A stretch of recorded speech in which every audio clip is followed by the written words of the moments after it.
नारद जी कहने लगे, रे कंस, क्यों ना तुम किसी ना किसी बहाने कृष्ण बलराम को मथुरा में बुला लो। और वो कहते हैं ना, अपने घर में तो गीदड़ भी शेर होता है या नहीं। अब कंस सोचने लगा, हाँ ये ठीक है, धनुष यज्ञ का बहाना बनाकर कृष्ण और बलराम को मथुरा में बुलाने की योजना बनाई गई।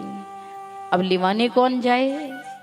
दृष्टि पड़ी अक्रूर जी पर कि अक्रूर जी ही कृष्ण और बलराम को मथुरा में ला सकते हैं। अक्रूर जी रथ पर सवार होकर वृंदावन जाने की तैयारी करने लगे। वृंदावन की सीमा पर ही पहुंचे हैं तो भगवान दूर से ही आते हुए दिखाई देने लगे। भगवान दूर से ही आते हुए दिखाई देने लगे। प्रभु प्रेमियों, ये कथा ये ज्ञान दे रही है, एक बार साहस करो वृंदावन जाने का, मन बनाओ। जिस दिन आपका मन बन गया वृंदावन जाने के लिए, भगवान स्वयं ही आपके घर पर आपका टिकट भेज देंगे। और जिस दिन आप वृंदावन पहुंच जाएंगे, वहां पर जाकर कोई ना कोई ऐसा सखा, कोई ना कोई ऐसा ग्वाल बाल, कोई ना कोई ऐसी गोपी आपका हाथ पकड़कर आपको बिहारी जी के मंदिर ले जाएगी। ऐसे ऐसे चमत्कार होते हैं वहां पर। भगवान कृष्ण और बलराम दूर से ही उनको दर्शन देने लगे। कन्हैया ने, बलराम जी ने अक्रूर जी के पैर छुए।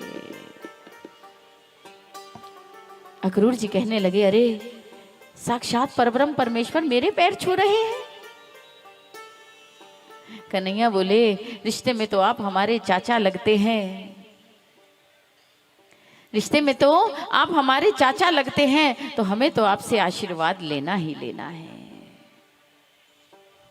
नंद भवन गए। नंद रानी, नंद बाबा ने अक्रूर जी का खूब स्वागत किया, खूब सम्मान किया। आज रात्रि के समय में जब अक्रूर जी ने ये बताया कि हम कन्हैया को लिवाने के लिए आए हैं, तो नंद रानी जहां कहीं खड़ी थी वहीं पर गिरने लगी। नंद बाबा के नेत्रों से अश्रुओं की धारा बहने लगी। मुंह से कुछ नहीं बोल पा रहे हैं, परंतु अश्रुओं की धारा बहती जा रही है। अर्धरात्रि के समय में नंद रानी अपने घर के प्रांगण में एक खंबे के साथ चिपक कर रोने लगी, सिसकियां लेने लगी। कन्हैया के कानों में नंद रानी की सिसकियों की आवाज आई। कन्हैया यशोदा मैया के पास पहुंचे, सांत्वना देने लगे। अरे माँ, तुम क्यों चिंता करती हो? मैं आज जाऊंगा, कल रहूंगा और परसों लौट आऊंगा, तुम क्यों रो रही हो? नंद रानी कहने लगी, कन्हैया मैं जान गई हूं कि तुम समझ गए हो, तुमको मालूम पड़ गई है कि तुम मेरे पुत्र नहीं देवकी के पुत्र हो।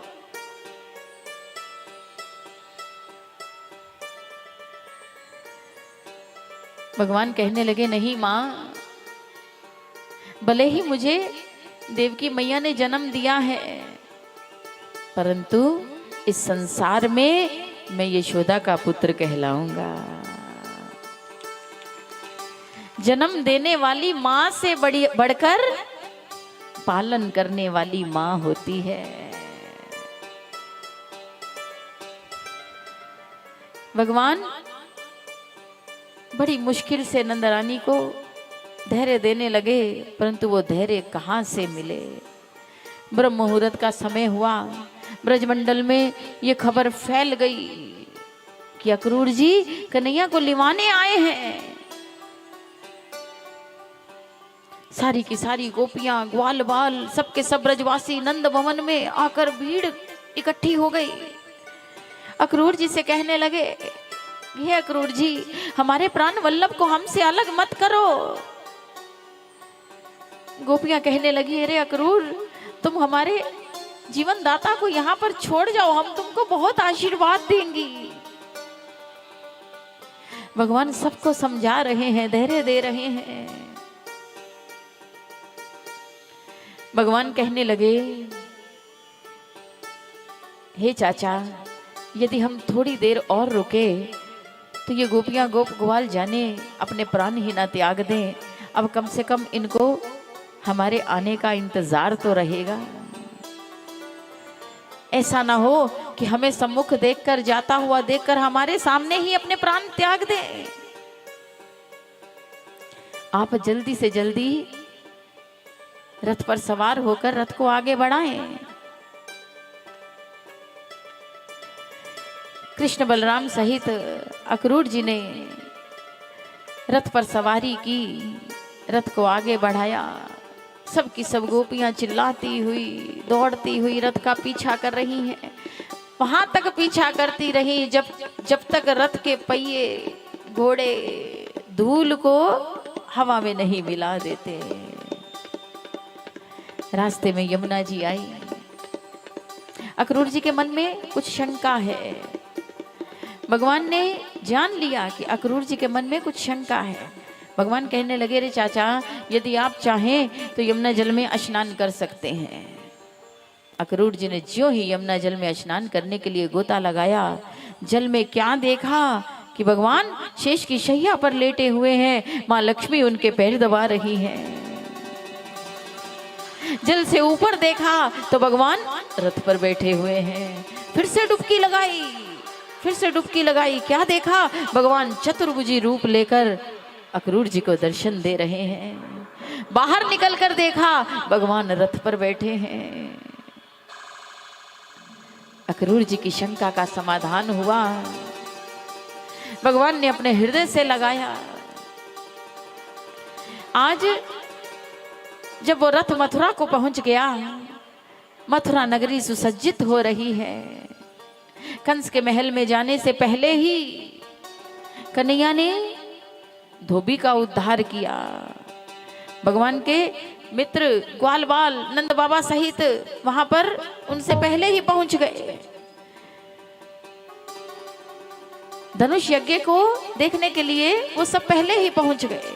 अब भगवान सब मित्रों को देखकर प्रसन्न हुए, परंतु कुछ मित्र देख कहने लगे, कन्हैया, अरे हम तो बड़े गरीब सखा हैं तुम्हारे, और तुम हमें मामा के यहाँ लेकर आए हो, नंसार लेकर आए हो, और देखो हमारी भिखारियों जैसी स्थिति हो रखी है। भगवान उनके भाव समझ गए। थोड़ी सी दूरी पर चले, एक धोबी कपड़ों की पोटली लिए हुए वहां से निकल रहा था, तो कन्हैया ने आवाज दी, अरे मामा जी राम राम। उस धोबी ने, जो बड़ी बड़ी मूंछों वाला, क्रोध से देखा, अरे मैं तुम्हारा मामा कैसे है गयो? कन्हैया बोले, अरे मामा जी, कंस हमारे मामा हैं, तो उनकी नगरी में जो भी रहता है वो सब हमारे मामा ही तो हुए। वो धोबी चिल्लाने लगा, अरे पोखर का पानी तो पिया ना है तेने, बेजड़ रोटी खाई है, और तुम मुंह को मामा बनाए रहे। अब जब देखा वो धोबी क्रोध में आ गया है, भगवान का एक सखा आया, छोटा सा सखा है, भगवान की उंगली पकड़कर, अरे कन्हैया, तू पूतना वाले हाथन को दिखाई दे, शक्टासुर बकासुर अगासुर को मारने वाले हाथन को निकाल दे, तो एक बार दिखाई दे इस धोबी को, बाकी जो होगी सो देखी जाएगी, मैं हूं ना तेरे साथ। अब कन्हैया उस छोटे से सखा को अपने अंक में भरकर हंसने लगे, हाँ हाँ, तुम तो मेरा बल बढ़ा दोगे, तुम मेरे संग रहना। भगवान ने जोर से एक मुक्का दिया, वो धोबी उसी समय वहीं पर धराशायी हो गया। और जब उस पोटली को खोला तो क्या देखा? कंस के वस्त्र हैं उसमें, बड़े सुसज्जित हुए वस्त्र, बड़े चमकीले वस्त्र। सबके सब सखाओं ने वो वस्त्र पहन लिए। अब वस्त्र पहन लिए तो वो वस्त्र ऐसे थे कि पूरी सड़कों को साफ कर रहे थे। अब भगवान के मित्र कहने लगे, अरे कन्हैया, हम तो वैसे ही मंगवा वस्त्र पहन रखे हैं, इससे तो हम पहले ही बढ़िया थे। थोड़ी सी आगे गए, एक दर्जी का घर आया। दर्जी ने भगवान के दर्शन किए, उन वस्त्रों को उन सखाओं के नाप का बना दिया। अब बड़े वो मित्र बड़े प्रसन्न हुए, कन्हैया अब ठीक है, अब सही लग रहे हैं। थोड़ी सी आगे गए, एक माली मिला। माली ने सबके लिए एक एक माला बनाई, सबने अपने अपने गले में माला पहनी। बड़े शान से, बड़े ठाठ से मथुरा की गलियों में सब ग्वाल बाल, सब भगवान के सखा भगवान को संग लेकर विचरण करने लगे। अब थोड़ी सी आगे गए तो क्या देखा, एक स्त्री जो कुब्जा है, कई अंगों से कुब निकाले हुए हैं, चंदन की कटोरी लिए कंस के दरबार में जा रही थी। कंस के लिए प्रतिदिन चंदन घिसकर लेकर जाती थी। भगवान ने दूर से ही आवाज दी, अरे सुंदरी। वो स्त्री सोच में पड़ गई कि मुझको सुंदरी कौन कहने लगा।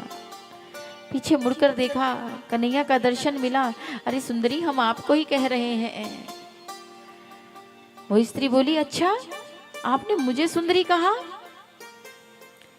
कन्हैया कहने लगे, अरे देवी, यदि आप नेक चंदन हमारे माथे पर लगा दें तो हम ब्रजवासियों की शान है जाएगी, क्योंकि ब्रजवासियों की शान ही मस्तक पर चंदन से बनती है। उस कुब्जा ने जो ही चंदन लगाने के लिए अपना हाथ बढ़ाया, कन्हैया के मस्तक पर चंदन लगाने लगी। भगवान ने अपने पैर से, अपने पैर के अंगूठे से कुब्जा के पैर के अंगूठे पर दबाव डाला और एक मुक्की उसकी ठोड़ी पर दी।